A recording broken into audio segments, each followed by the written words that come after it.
Ano ang gagawin ng Diyos mga kaibigan sa mga taong walang takot sa Diyos? Yung mga taong mga kaibigan, yung mga tao na para sa kanila, sila ang Diyos at walang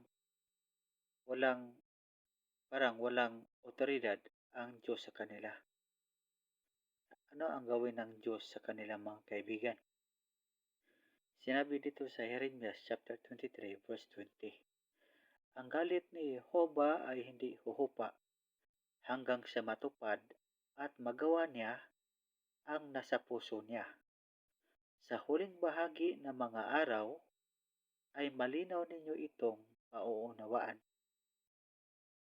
O mga kaibigan, ang galit ng Diyos ay hindi talaga huhupa at hanggang hindi mapuksa yung mga masasama at hanggang hindi mawala yung mga masasama, hindi huhupa ang galit ng Diyos hanggang magawa niya ang nasa puso niya, ang pagpatay ng mga masasama.